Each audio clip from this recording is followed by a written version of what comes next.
Welcome into Seahawks Today. We are presented by Manscaped. Save 20% off, plus get free shipping when you use the promo code Seahawks at checkout. We'll tell you more about what they do coming up later on in the show. Today, we have the latest Seattle Seahawks news and rumors. We will be discussing the possibility of bringing Lavonte David to Seattle. Also, we will dive into Jordyn Brooks and his fifth-year option. Should it be picked up or not? Brock Huard also weighed in on that. We'll let you hear what he had to say coming up in just a little while from right now. We begin today with Lavonte David. The folks at USA Today, they put together this list for every single team, a player that they should want in free agency, and they had their beat writer for every team name said player. And for the Seahawks, Seahawks Wire's Tim Weaver said that the Seahawks should want Lavonte David, the linebacker from the Tampa Bay Buccaneers. And I know what you may be thinking. Isn't he a bit of an older guy at this point? Does it make sense to want a guy that old? Well, when you listen to Tim's idea on this, it starts to make sense. Let's go ahead and dive into what Tim Weaver had to say. Seattle's situation is unique. Unique in that they released the best linebacker on the planet last year, and it's time to admit that cutting Bobby Wagner was a terrible mistake. In his absence, Jordyn Brooks and Cody Barton both struggled, especially in coverage. Meanwhile, Lavonte David's list of accomplishments speak for itself, and he's still playing at an obscenely high level for his age. For the season, PFF ranked David third at his position, just 2 spots lower than Wagner.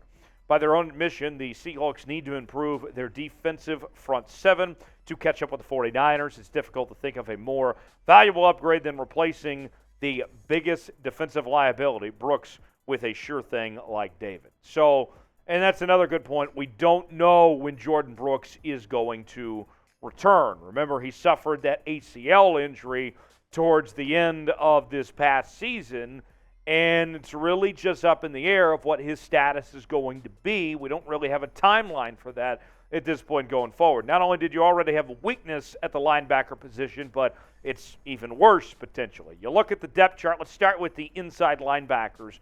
Jordyn Brooks, Cody Barton lead the way there. Cody Barton is going to be a free agent this offseason, so you have to potentially pay him or find someone else there.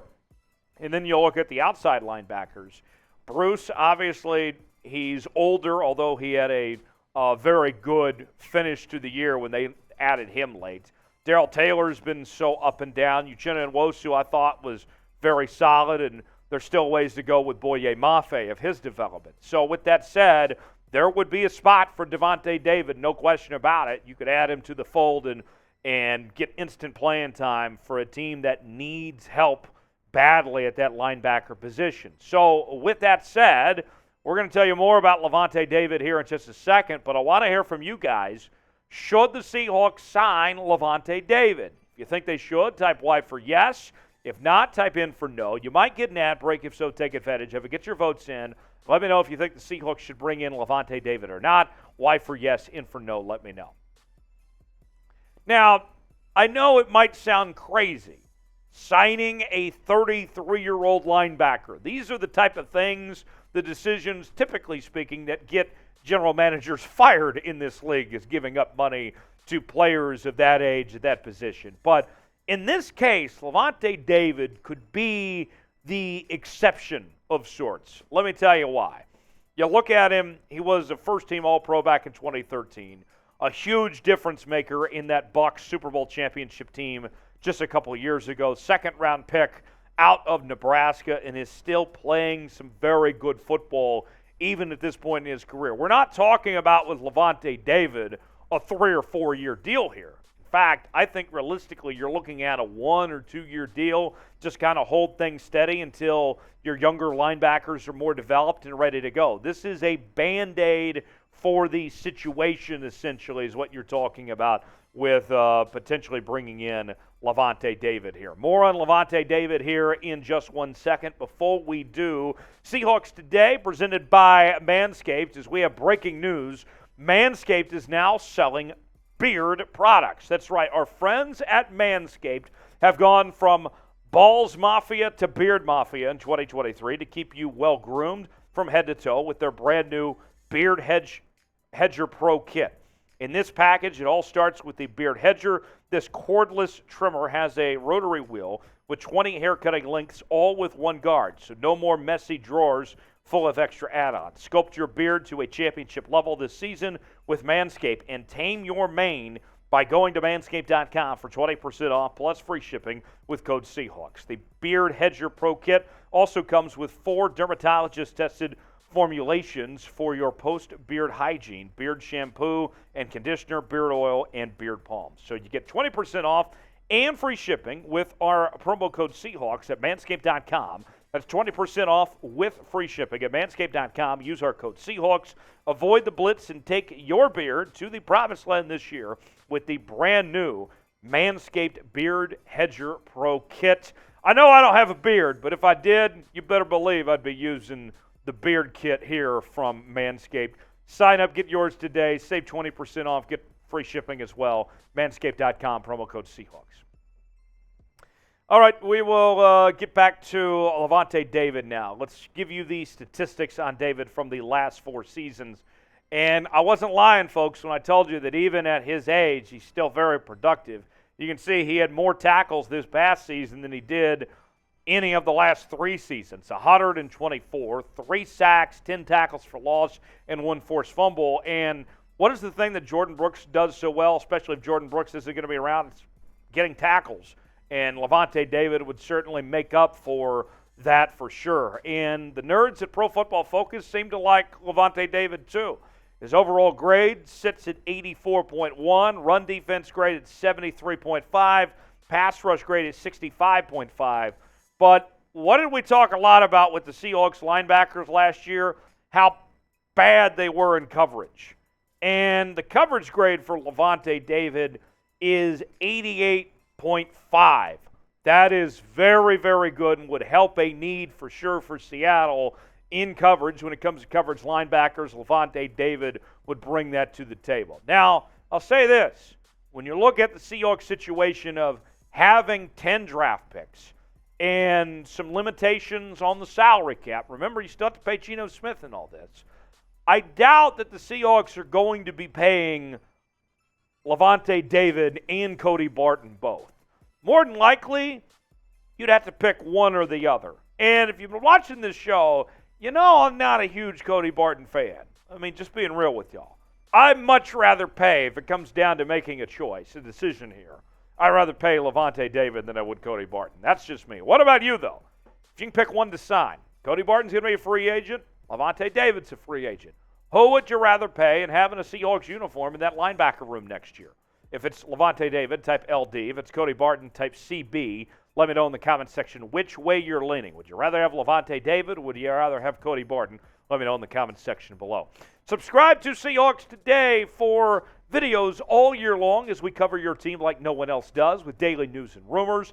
We also are counting down to the draft, free agency, trades, and more. Doesn't cost you a thing. Turn on notifications so you never miss a moment. The latest happenings with your favorite team, they're covered right here on Seahawks Today by Chat Sports.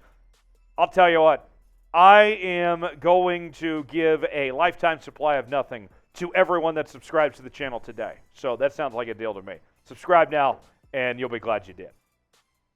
Let's move on to talk Jordyn Brooks now. And the deadline for Brooks' 5th-year option, it will be here sooner than you know it. The date of that deadline right now is May 1st, before the Seahawks have a decision to make or not if they are going to pay Jordyn Brooks that 5th-year option. Otherwise, he would then become a free agent after his 4th year. And the money on Jordyn Brooks, here's what we're looking at. And comparing him to other players at his position that are due a 5th-year option, he, along with Isaiah Simmons and Patrick Queen, are in the camp of around $12.72 million is the money that they would be owed in their 5th-year options due to the amount of playing time.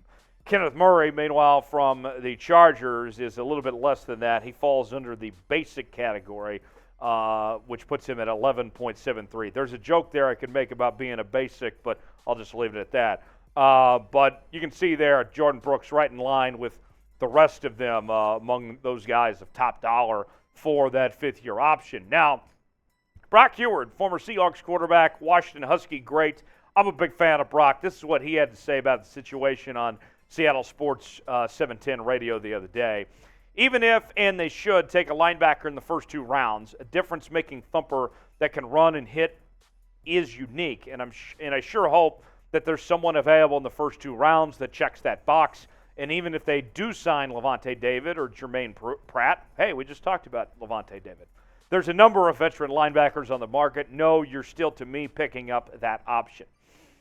He had to do it through absolute chaos in about the worst-case scenario this year with a D-line that couldn't protect him and couldn't cover him, and the wash is constantly in his face. So, no, I'm picking that Jordyn Brooks option up, and at $12 million with the cap growing, that's a number that you can use. So I got to say, I agree with Brock. I think this is something you have to do. Even with the questions surrounding when Jordyn Brooks will be able, or if he's able to give it a go in 2023, that number at $12 million, you can work with that. That's fine, personally, as far as I'm concerned. I think Brock is absolutely right on that this just makes sense to bring Jordyn Brooks back. We'll dive into the numbers on Jordyn Brooks here in just a second. Your chance to weigh in here on the show. Would you sign Jordyn Brooks, agree to that 5th-year option? If you would, type S for sign. If not, type P for pass. Which way you leaning towards? You want to see Jordyn Brooks in a Seahawks uniform on that 5th-year option playing for $12 million? If you do, type S for sign. If not, type P for pass. Jordyn Brooks, if you recall, was a first-round pick not too long ago, back in 2020. And in his short time with the Seahawks, he has had quite the impact already, leading the Seahawks in tackles in back-to-back seasons, and was in the top 2 in tackles back in 2021. But that ACL injury that he tore in Week 17 against the Jets is certainly going to be the next thing we see. How will he recover? What his timeline is like on that? That all remains to be seen at this point in time as far as that goes. But you can't deny what the numbers say on Jordyn Brooks. We mentioned leading the Seahawks in tackles the last 2 years, 184 in 2021 to be exact, with 10 tackles for loss. 2022 had 161 tackles, 1 sack, 3 tackles for loss, and 1 forced fumble. Pro Football Focus, the nerds over there have never been fans of Jordyn Brooks by any means. But sometimes PFF just doesn't get it. I'll be honest, they're probably right about the coverage grade. I think that's the thing that kind of stands out here. Jordyn Brooks, I mean, we can all humbly admit, just fine, isn't that great of a coverage linebacker.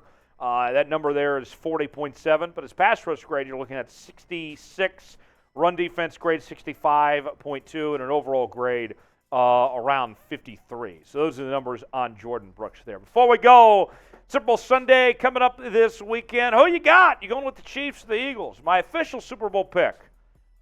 I'm going to be rooting for the Chiefs, but I like Philadelphia to win the game. I'm going with the Eagles, 34-31. What is your pick? I want to do a little survey in the comments section. Who's going to win it? Eagles or Chiefs? Type PHI for Philly. Type KC for the Chiefs. Let me know. You can also tweet me on social media, Twitter, Instagram, and Facebook, talking about your Seattle Seahawks and those social media platforms. And I'll be talking about the Super Bowl, of course. Going to have a lot of fun on Super Bowl Sunday. Follow me on those social media platforms. I'll see you next time. Have a great weekend. Thanks for joining us here on Seahawks Today.